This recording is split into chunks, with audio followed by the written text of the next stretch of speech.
The scent of roasting rosemary and thyme always filled my kitchen on Sundays.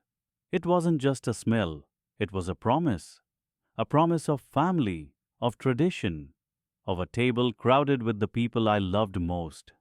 For years, decades even, Sunday lunch at my house was sacred. My children, David and Sarah, and their children, my grandchildren, knew where they'd be every week. I made sure of it.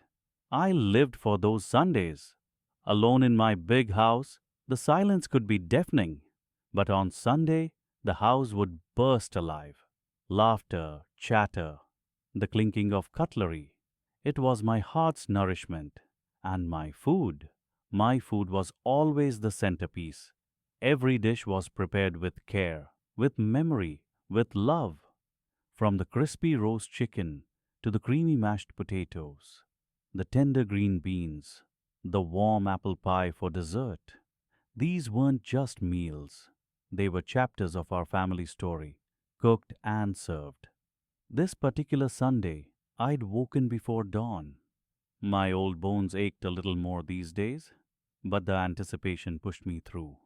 I was making my mother's famous beef stew. It was a recipe passed down generations, rich with stories and flavors that tasted of home. I'd stewed the beef low and slow for hours, the aroma slowly filling every corner of my kitchen, then seeping into the living room, promising comfort. I felt a familiar flutter of pride as I set the table, carefully placing each antique plate, each polished fork. It was perfect. Everything was perfect. David and his wife, Clara, arrived first a few minutes late as usual. They breezed in, already talking about their week, barely glancing at the spread. Clara gave me a quick peck on the cheek, her eyes already scanning the room for her son, Mark, who was due to arrive with his sister, Emily. Sarah arrived next, alone. Her husband, Michael, was working late, a frequent excuse these days. She just sighed, dropping her purse on the hall table, looking tired. My grandchildren, Mark and Emily, followed soon after, their faces buried in their phones. They offered polite, distracted hellos. I tried not to let the familiar sting of their indifference bother me. Sunday lunch was about togetherness, not attention for me. So I told myself, we sat down. The usual scramble for seats, the murmur of conversation that rarely included me. I watched them, my family, talking over each other about their jobs, their friends, the latest news. I smiled, a quiet observer. It was enough, I thought. Just having them here was enough. Then came the moment for the food. I ladled generous portions of the stew onto their plates. The beef, fork tender, swimming in its deep savory gravy, alongside fluffy rice. Steam rose gently, carrying that rich, familiar scent. I waited, a small smile playing on my lips for the inevitable compliments, the oohs and ahs that always followed the first bite of my stew. It was tradition. It was validation. David took a large spoonful. He chewed, slowly, his brow furrowed. He didn't say anything at first, just chewed. Then he cleared his throat. "Mom," he said, his voice a little too loud in the sudden quiet that had fallen. Everyone looked at him. "It's interesting." He pushed his plate away slightly. My smile faltered. "Interesting?" I asked, my voice barely a whisper. "Yes, well," he continued, picking at a piece of beef with his fork. "It's a bit bland, isn't it? Very little flavor. Almost tasteless, actually." The word hung in the air. Tasteless. It wasn't just a comment on the food. It was a comment on me, on my efforts, on my love. Clara, ever quick to agree with her husband, chimed in. "David's right, Martha. It's really quite bland. Don't you think, Sarah?" Sarah, my daughter, took a hesitant bite. She chewed thoughtfully, then looked up at me with an apologetic shrug. "I suppose it could use a little more salt, Mom, and maybe some spice. It is a bit Muted, muted, bland, tasteless. My grandchildren, Mark and Emily, didn't even try to hide their disdain. Mark pushed his plate away, a disgusted look on his face. Grandma, why don't we just order pizza next time? Or go to the restaurant? This is kinda yuck. Emily giggled. Yeah, Grandma, it's like you forgot how to cook. A cold dread spread through my chest, colder than any winter wind. My hands, which had spent hours preparing this meal, trembled slightly. My face felt hot, then suddenly cold. I looked at the stew, the proud centerpiece of my table, now a symbol of my failure, my inadequacy. My mouth was dry. I couldn't speak. I couldn't breathe.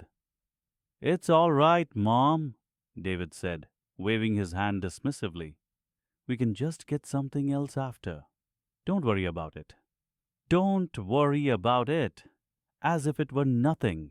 As if the hours, the effort, the love meant nothing.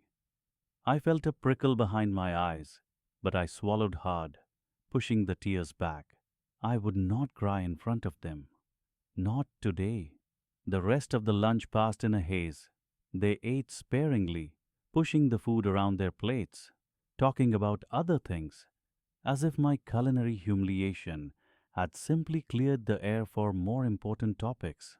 I sat there, a ghost at my own table, listening to the clinking of forks on plates that held barely touched food, the sound echoing the emptiness in my heart. When they finally left, the house plunged back into silence. But it was a different kind of silence this time, a heavy, suffocating silence filled with the lingering echo of tasteless. I stood in the middle of my kitchen, looking at the untouched stew, the beautiful meal I had poured my soul into, my mother's recipe, my heritage, denigrated, discarded, just like me. A deep, unfamiliar ache settled in my bones. It wasn't just sadness, it was anger, a slow, simmering rage that started in my gut and spread like wildfire. They had always taken, always expected, always dismissed. But to mock my cooking, my ultimate expression of love and care, was a line crossed. It was a disrespect so profound, so callous, it stripped away any remaining obligation I felt towards them. I walked through the quiet house, each step deliberate, my mind replaying David's words. Tasteless! He had said it with such casual cruelty. My son, the one who owed everything to me. He and Sarah, they ran the Golden Spoon, that upscale restaurant on Elm Street. The restaurant I had bought for them, the building I still owned, mortgage free, the capital I had invested, all my late husband's life insurance to get them started, to give them a future. I had signed the papers, made the investments, bought the property, all to secure their dreams. They ran the business, sure, but I still held the legal deeds, the strings, my strings. Suddenly, a new kind of clarity washed over me. The pain was still there, sharp and raw, but beneath it, a steel resolve began to form. They thought my efforts were tasteless. They thought I was forgettable. They thought I was a resource to be exploited, an old woman to be tolerated.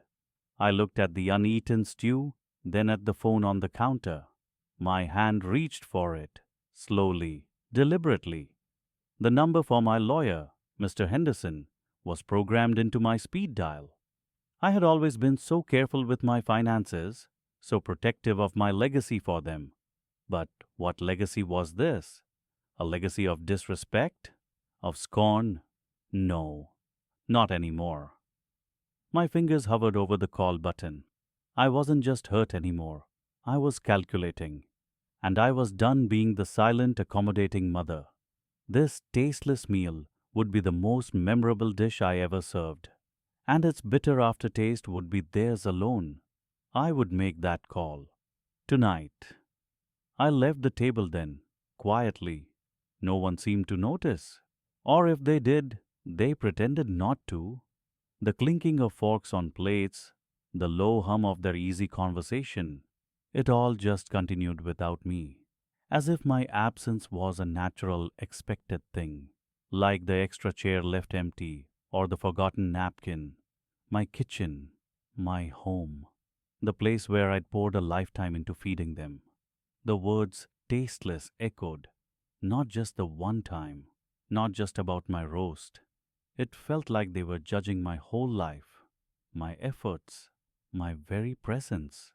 I walked to the window, looked out at the garden, the rose bushes I had tended for decades, each bloom a silent witness to countless family gatherings, birthdays, anniversaries, graduations, and always, always my food, prepared with love, with care, with recipes passed down through generations, recipes my mother taught me, recipes I thought I was passing on to them.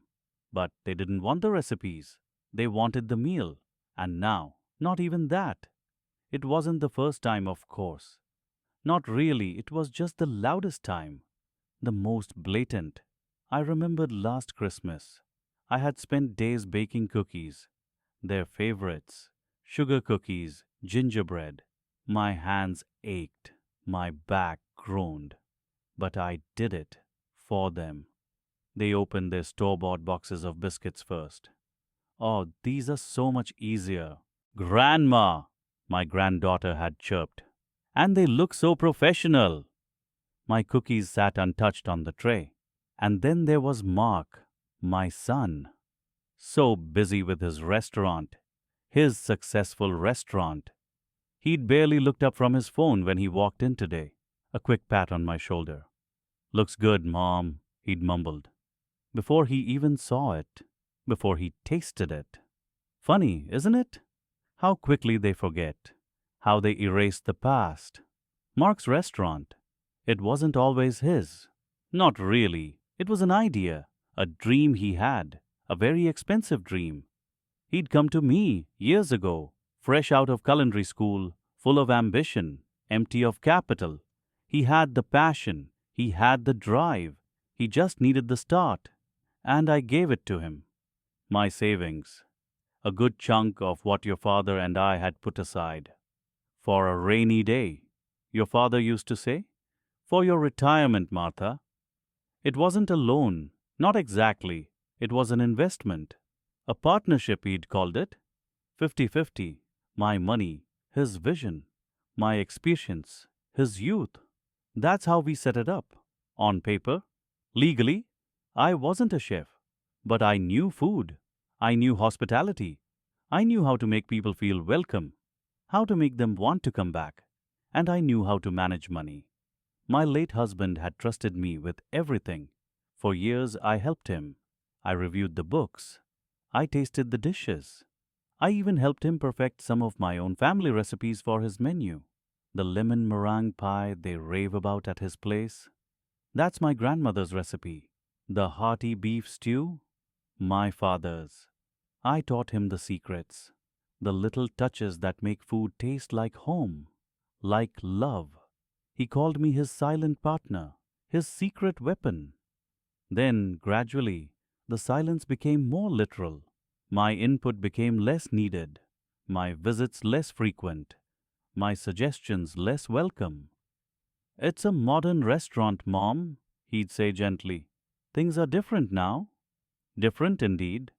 Now I was just Mom, the old woman who cooked tasteless food. They forgot the early mornings I spent counting inventory with him, the late nights I spent helping him balance the books, the times I sat at the empty tables, just listening, giving him feedback on the atmosphere, the thousands of dollars I signed over to make his dream real.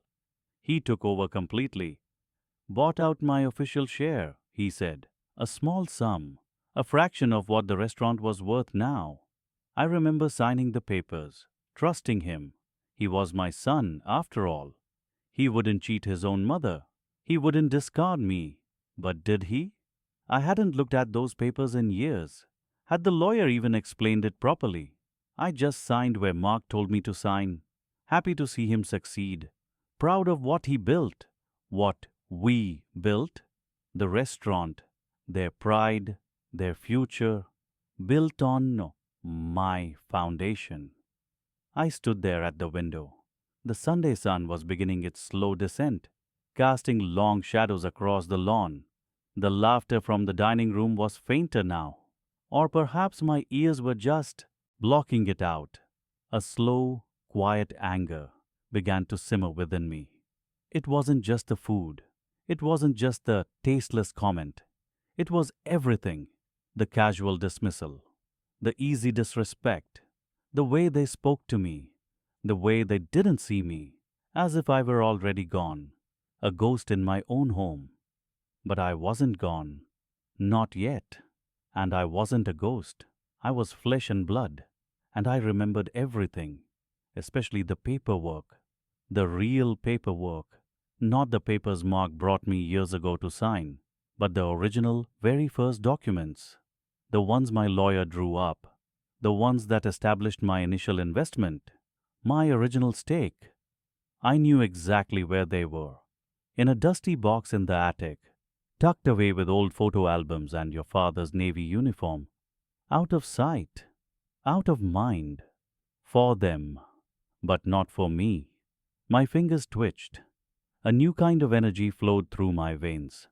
Not the brittle weariness of old age, but a spark, a determination I hadn't felt in years. Decades, maybe. What if? What if I hadn't truly signed everything away? What if there was still some piece of it left? Some forgotten clause? Some overlooked detail? Something that gave me more say than they thought I had. More power, more leverage. They called my cooking tasteless. They called my presence irrelevant. But they built their empire on my sacrifice, on my generosity, on my silence. That silence was about to end. I turned from the window. The laughter from the dining room seemed to fade completely now. All I heard was the quiet hum of an idea, an old woman's resolve. I needed to find that box in the attic before anyone else woke up to the sound of my footsteps, and before the lingering smell of my tasteless roast finally faded. The Sunday silence lingered. Not a peaceful quiet, but a heavy one. The kind that presses down on you, making the air thick with unspoken words and unaddressed hurt. I sat in my armchair, the same one I'd had for decades, the one where I'd held my children as babies, the one where I'd reviewed countless recipes, planning family meals. The words echoed. Tasteless. My own children, my own grandchildren. They had eaten my food for a lifetime. They had praised it when they wanted something. Now, in front of everyone, tasteless. It wasn't just the food. It was everything.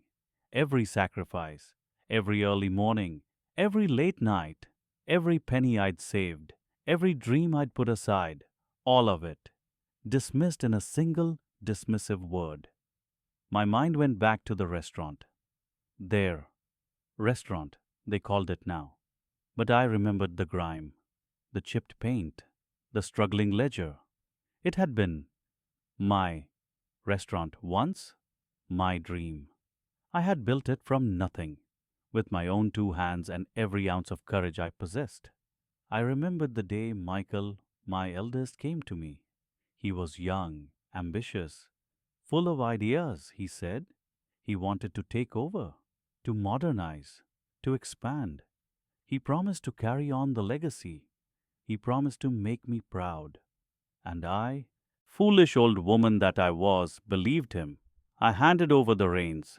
Not entirely, not legally at first, but I gave him more than a chance. I gave him the keys to my life's work. I gave him my trust.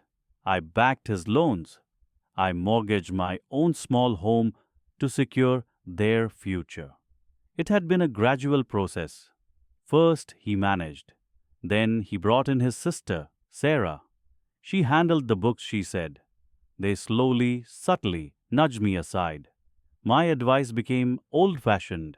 My presence became interfering. I still received a small percentage. Enough to live on, they'd said. But the real control, the day-to-day decisions, the heart of the business had long since left my hands. They were the proud owners now. They took the credit. They reaped the profits. The Sunday after the lunch, I didn't call them. They didn't call me. That was normal. They only called when they needed something, or when there was an event to announce, to which I'd be invited as a token, a silent fixture. But this time, something felt different inside me.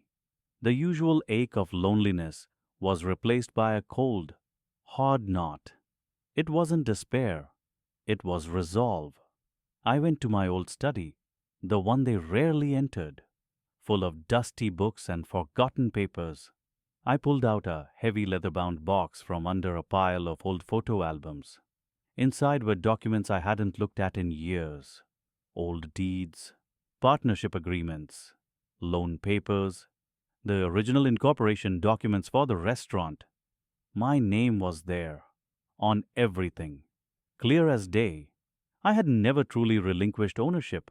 I had simply stepped back, given them operational control. But the core assets, the legal foundation, still bore my name. My signature was the primary one. Theirs were secondary, or tied to specific revocable conditions. My hands trembled slightly as I scanned the fine print. I had been so trusting, so naive. I had wanted them to succeed. I had wanted them to build their future on my foundation. I never imagined they would forget whose foundation it was. I pulled out my old address book. Yellowed pages, faded ink. I found a number I hadn't dialed in over a decade. Arthur Hayes, my former lawyer, a man of integrity. He had handled all my affairs back then. He knew the restaurant's history, knew the agreements. My fingers hesitated over the phone. Could I truly do this? Could I truly confront my own children? The thought brought a fresh wave of pain. But then, the memory of Michael's smirk, Sarah's condescending tone, the tasteless comment, dripping with casual cruelty, dignity. That's what I craved. Not revenge, not exactly, but dignity, the right to be respected, the right to not be discarded, the right to not have my life's work, my very being, called tasteless. I dialed. The phone rang once, twice. A familiar, gravelly voice answered. Arthur Hayes. Arthur? It's Martha. A pause. Then, Martha? My dear, it's been too long. How are you? His voice was kind, genuinely surprised. Not well, Arthur. Not well at all. I need your help. I spoke in low tones. Carefully. I told him some of it, not the full emotional weight of the Sunday lunch. Not yet. Just the facts about the restaurant, about the agreements, about my increasing discomfort with how things were being managed, how I was being treated. He listened patiently. You still hold significant leverage, Martha, he confirmed. More than they realize, I suspect. They probably assumed you'd never look at these papers again, or that you'd simply pass them on eventually. He outlined my options. They were stark, powerful. He spoke of clauses, of rights, of legal pathways. The power I still held, dormant for so long, felt heavy in my hands, a weapon I never wanted to wield. I thanked him, promised to send him the documents, and hung up. The silence in the house was different now. It wasn't heavy with hurt. It was charged with possibility, with a quiet gathering storm. Over the next few days, I observed them from afar. I drove past the restaurant. The neon sign was flickering, a small detail, but one that spoke volumes. They were cutting corners. They were taking things for granted. They were coasting on the momentum I had built, without putting in the true work, the true care. Michael called me Tuesday, not to check in, not to apologize. Mom, he said, his voice hurried. We need a bit of a cash injection. This new marketing campaign, it's going to be big, but it stretched us a bit thin. A cash injection. Again. It was always something. A new freezer, a roof repair, a sudden surge in ingredient costs. I had always been there, the bank of last resort. Oh, I said, my voice carefully neutral. What makes this campaign so special? He rattled off some jargon. Social media, influencers. It sounded hollow, like he was trying to impress a distant investor, not his mother. Michael, I interrupted, do you remember when I first opened that restaurant? A beat of silence. Yeah, Mom, of course. That was like ages ago. Ages ago, I repeated softly. And do you remember what it took to keep it running? What it took to make it thrive? He sighed impatient. Mom, I know. Hard work, dedication. We're doing all that. We just need a little boost. A short term loan, just until the new campaign kicks in. He saw me as an ATM, a resource. Not a mother, not the founder, not a human being with feelings. I'll think about it, Michael, I said. I have a lot to think about these days. He sounded surprised, annoyed. Okay, Mom, but, time is the money. He hung up. No, I love you. No, how are you really doing? Just the demand, the expectation. That conversation cemented it. The casual disregard, the assumption that I would always be there, always provide, always forgive. It confirmed what I already knew. They had forgotten who I was. They had forgotten what I meant. The next day, I gathered all the documents Arthur had requested. I neatly stacked them in a large envelope. My hands didn't tremble this time. They were steady, firm. I drove to Arthur's office. The journey felt heavy, yet purposeful. Each turn of the wheel was a step further away from the old Martha, the accommodating Martha, the tasteless Martha. Arthur met me in his office. He reviewed the papers. His expression was serious. Martha, he said, looking over his spectacles, you have the power to do what you feel is right. You are the majority shareholder. You have the ultimate say in the operational control. And you are a significant creditor. What would it mean, Arthur? I asked, my voice barely a whisper. To take it back?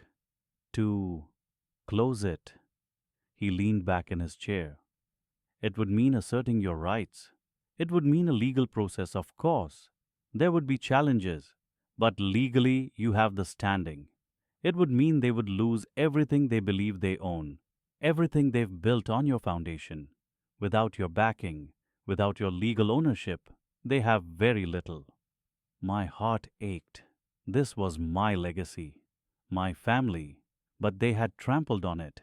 They had called it tasteless.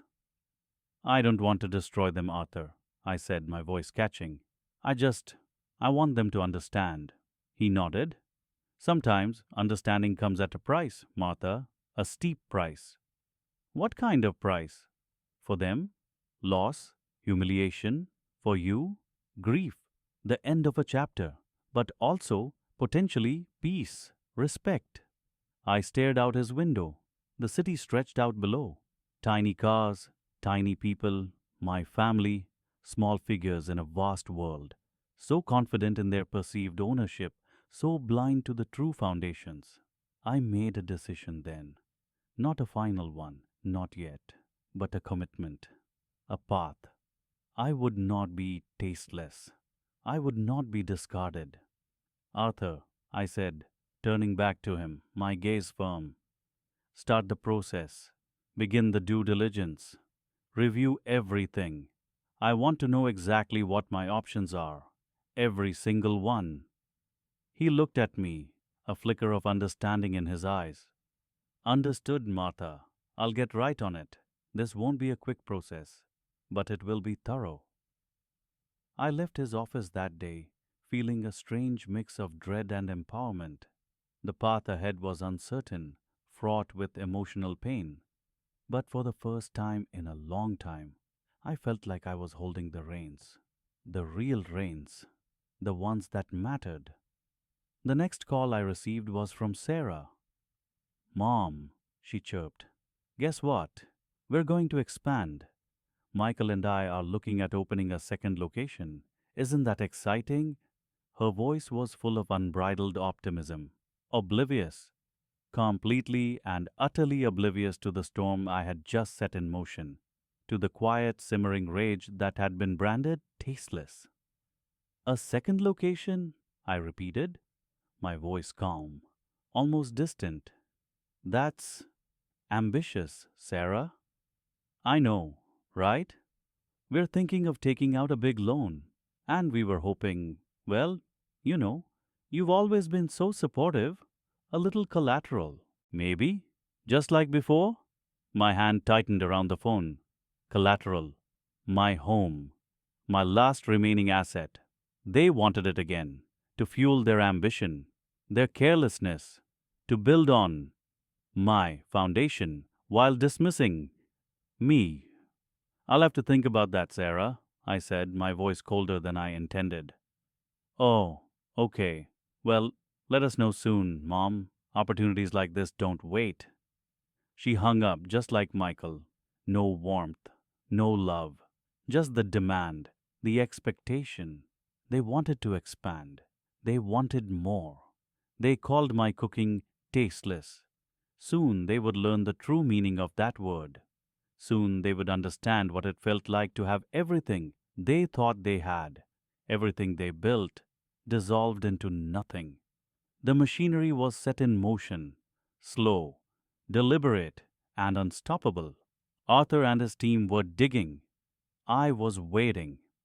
The silence in my house was now the quiet before the earthquake. I wondered if they would feel the first tremors before it was too late. I wondered if they would ever connect it to a simple Sunday lunch and a single hurtful word. The quiet hum of the car engine was the only sound. I gripped the steering wheel, my knuckles white, the road ahead blurred, not from tears, but from the searing heat behind my eyes, a rage I hadn't known I possessed. Tasteless, the word echoed, again and again, from their mouths. My own children. That plate, the lasagna I had perfected over decades, a recipe from my grandmother, a dish that built a legacy, my legacy, their legacy. I drove past the restaurant. The lights were still on, a few cars in the lot. It was their pride, their kingdom, built on my husband's dreams, my sacrifices. I saw Mark through the window, laughing with the customer, Lisa busy at the bar. They looked so comfortable, so entitled, in a place I had poured my life into. My husband, Thomas, he would be furious. He would demand respect. He built this place from nothing, with my hands beside his, with my recipes, my late nights, my early mornings. He often said, Sarah, your cooking is the heart of this place. Without it, there's no soul. They called the heart tasteless. They spit on the soul. I pulled into my driveway. The house felt cold, empty. My usual Sunday comfort was gone, replaced by a burning resolve. I walked straight to my small study. The air was thick with memories. Thomas's scent, old leather, dust. I opened the oak cabinet, pulled out the old metal box. Inside, papers, yellowed, crispy, the original deeds, partnership agreements, loan documents, a testament to a life, a testament to a deception. They thought I was just the old woman who occasionally came to help, the old woman who cooked for Sunday lunch.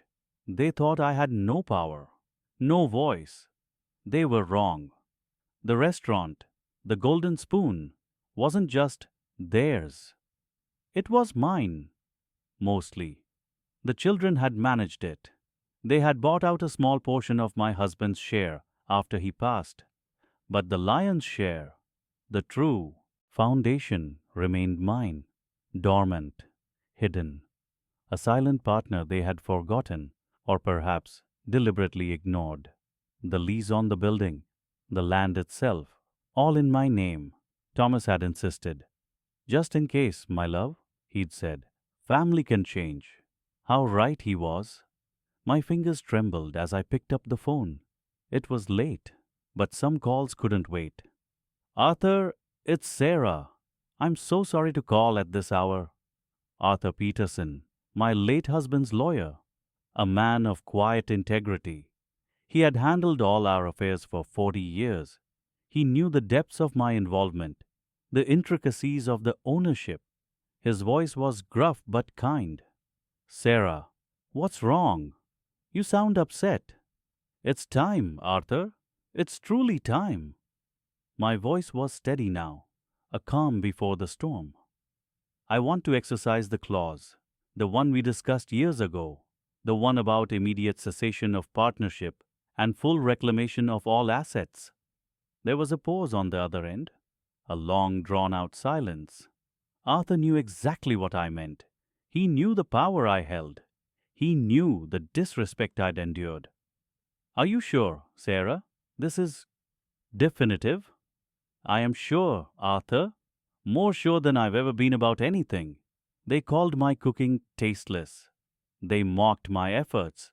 In my own home, my children, in front of their children. There is no going back from that. My voice broke slightly then. The hurt was still raw, but beneath it, a steel resolve. Very well, Arthur said. His voice was lower now, softer. I understand. I'll get the papers ready tonight.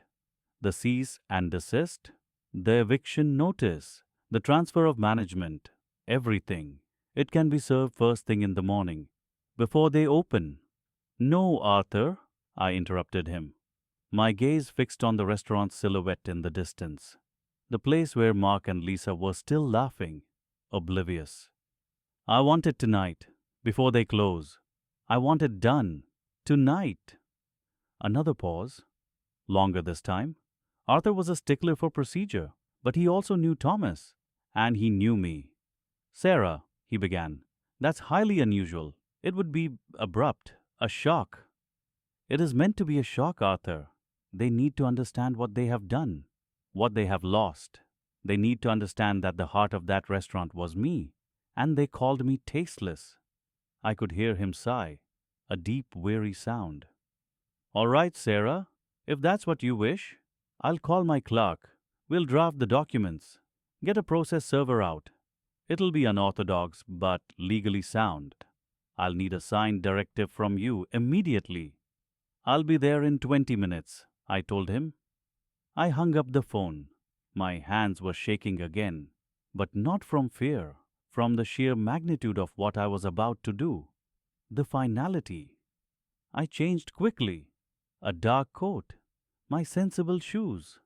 I glanced at my reflection. My face was pale. My eyes, though, held a fire I hadn't seen in years, a dangerous glint. The drive to Arthur's office was a blur. The city lights seemed to mock me. All that bustling life, while my own was about to change irrevocably. I signed the papers. Each stroke of the pen felt like a surgical incision, precise, painful, necessary. A small part of my past, my love, my dreams, dying with each signature, but a new part, a stronger, more resilient part, being born. Arthur handed me a copy. The process server will be at the Golden Spoon within the hour, Sarah. They will present these documents to Mark and Lisa. Legally, they will be required to cease operations immediately and vacate the premises within 24 hours. My throat was dry. Thank you, Arthur. I drove back home. The restaurant was still lit up. My stomach churned, a mix of dread and vindication. The clock on my dashboard ticked, each second a hammer blow, and then I saw it. The dark sedan pulling into the Golden Spoon's parking lot. The driver, a tall man in a dark suit, got out. He walked purposefully towards the entrance. He held a manila envelope. My heart hammered against my ribs. This was it, the moment of truth. I watched from the shadows of my car, hidden, unseen, just as I had been for so long in their lives. The man walked in. I saw a brief commotion. Mark and Lisa looked confused, then angry. then bewildered. The man pointed to the papers. He gestured towards the door. A few minutes later, the lights in the Golden Spoon flickered. Then, one by one, they went out. The last light extinguished. Darkness enveloped the restaurant. My restaurant. They called my cooking tasteless. That night, I closed the restaurant they owned. The parking lot was empty now. The sign, usually glowing, was dark, a hollow shell. My breath caught in my chest. It was done. But what would tomorrow bring? What would they say? What would they do? I had shattered their world, and in doing so, perhaps mine too. The quiet was deafening, the justice cold. I knew the phone would ring. Soon, very soon. The cold air outside the restaurant cut through my thin shawl. It was only 7, but the Sunday evening chill had already settled. I walked past the familiar storefront, its windows still bright, filled with the usual weekend chatter and the clinking of glasses. My children, my grandchildren, they were inside, oblivious. They were counting their profits, perhaps, already planning next week's menu. Little did they know, their carefully constructed world was about to crumble. My car sat in the shadows of the alley, a silent observer. I pulled out my old flip phone, its screen cracked from countless falls. My fingers, gnarled with age and years of kneading dough, dialed the number I had committed to memory decades ago. It rang twice, then a gruff, familiar voice answered. "Frank, it's Eleanor." A pause. "Eleanor? It's been years. To what do I owe the late call?" Frank was my lawyer, a man who had seen me through every legal battle, every property acquisition, every quiet negotiation for the last 40 years. He knew the true weight of my silence. "I'm ready," I said, my voice steady, betraying none of the tremor in my hands. "The papers. Execute them. Tonight." Another long pause. I could almost hear him processing the words, connecting them to the legal framework he'd meticulously prepared over the past few weeks, ever since my first call to him, weeks ago, after a particularly bruising family dinner. After years of simmering discontent, the tasteless comment had been the final, decisive blow. "Eleanor, are you absolutely sure?" he asked, his voice softer now, tinged with a warning. "There's no turning back from this?" "I'm sure, Frank. I've never been sure of anything in my life." My gaze drifted to the restaurant's sign, glowing ironically in the dim street lights. The family hearth. The hearth they had defiled. The hearth I had built. "Very well," he conceded. The sigh on the other end, a quiet acknowledgement of my resolve. "Consider it done. The notices will be served first thing in the morning. The bank will be informed. The locks will be changed by sunrise. Your deed of trust is ironclad." I ended the call, the cold plastic warm against my cheek.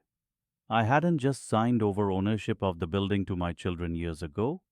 I had structured a complex deed of trust, a safety net, a contingency, a provision that allowed me, as the original guarantor and primary investor, to reclaim control, to liquidate assets, to nullify their operating agreement, should certain conditions be met. Conditions like willful neglect, gross mismanagement, or, as it turned out, utter disrespect to the person who had built it all. They never read the fine print. They never saw the steel beneath the velvet. I started the car, the engine groaning to life, a low rumble mirroring the storm inside me. I drove around the block once, twice, watching. The restaurant remained a beacon of false prosperity, a testament to their fleeting self-importance. Then I saw my son Michael step out. He was laughing, arm around his wife, Sarah. They looked carefree, happy. They were discussing dessert, probably. Another triumph, another successful Sunday. He opened the passenger door for Sarah. then paused, his eyes scanning the street. He didn't see me, hidden in the shadows. He just took a deep breath of the night air, satisfied. A flicker of doubt, a ghost of a memory of a younger Michael, eager to learn, standing beside me in the kitchen, making his first simple dough. It was quickly extinguished by the fresh memory of his dismissive wave, his condescending smile, his loud pronouncement about my tasteless cooking, while my grandchildren snickered into their napkins. My own son, the boy I had poured my life, my talent, my money into. The car moved slowly. I didn't want to be seen. Not yet. I had one more stop. The bank's automated night deposit box gleamed under a single security light. I had already emptied the safety deposit box Frank had arranged, the one containing my true financial documents, the original deeds, the investment portfolios the children knew nothing about. They thought they owned everything. They thought my pension and a small inheritance from my late husband were all I had left. They were wrong, terribly wrong. I deposited a thick envelope. It contained a letter to the bank manager, a notification of my intent to exercise my right of repossession on the property, a notice of default on their business loan, which I had quietly co-signed years ago, a silent guardian, a withdrawal order for a significant sum from an account they didn't know existed, an account tied to the restaurant's original hidden profits. Profits I had shrewdly invested and managed myself, while they spent everything they earned on lavish trips and expensive cars. Each rustle of paper, each slide of the envelope into the slot, felt like a deliberate stone falling into a deep, dark well. Each act severed a thread, one by one, from the tangled web of family and finance. I drove home, my small, quiet house. It was a stark contrast to the sprawling, ostentatious homes my children now lived in, funded by the tasteless cooking and tireless labor of my past. The kitchen was cold and dark, no lingering smells of roast beef or fresh herbs, just the faint scent of cleaning solution. I went to my bedroom, a room filled with photos of a family that no longer existed, at least not in the way I remembered. Photos of happy Christmases, crowded birthday parties, the grandchildren's first steps, faces that smiled back, unaware of the quiet storm brewing beneath the surface of my love. I picked up a framed picture of my late husband, Thomas. He was smiling, his arm around me. "You always did have a quiet strength, Eleanor," he used to say. "Don't ever let anyone mistake your kindness for weakness." He would have understood. He would have approved. I sat on the edge of my bed, the silence of the house pressing in. My heart was pounding, a strange mix of adrenaline and sorrow. The act was done, or rather, the machinery was now in motion. By morning, the world my children had built on my back would begin its spectacular collapse. I wasn't sure how they would react. Outrage, certainly. Accusations of betrayal, no doubt. But I had imagined this moment, rehearsed their possible words in my mind countless times over the past weeks. Their shock would be immense, their disbelief profound. The restaurant, the very place where they had dismissed my efforts, would become a monument to their own short-sighted greed and disrespect. The irony was not lost on me. I pulled out my old leather-bound journal. The pages were filled with recipes, yes, but also with observations, with quiet thoughts, with the gradual erosion of trust. I found the last entry, dated this morning. Sunday lunch. My cooking. Tasteless. My heart broken. Below it, I wrote, in a hand that was surprisingly firm, "Tonight, I closed the restaurant they owned. Their taste for disrespect proved far more damaging than any flavor I could have offered." The night was long. Sleep would not come easy. I knew the phone would ring soon enough, probably by dawn. The first frantic call, the first venomous accusation. And I knew exactly what I would say. But for now, there was only the quiet hum of the refrigerator and the echoing silence of a decision finally irrevocably made. The dawn would bring not just a new day, but a reckoning, and I was ready. Or so I told myself as I stared into the darkness, waiting for the first crack in their illusion.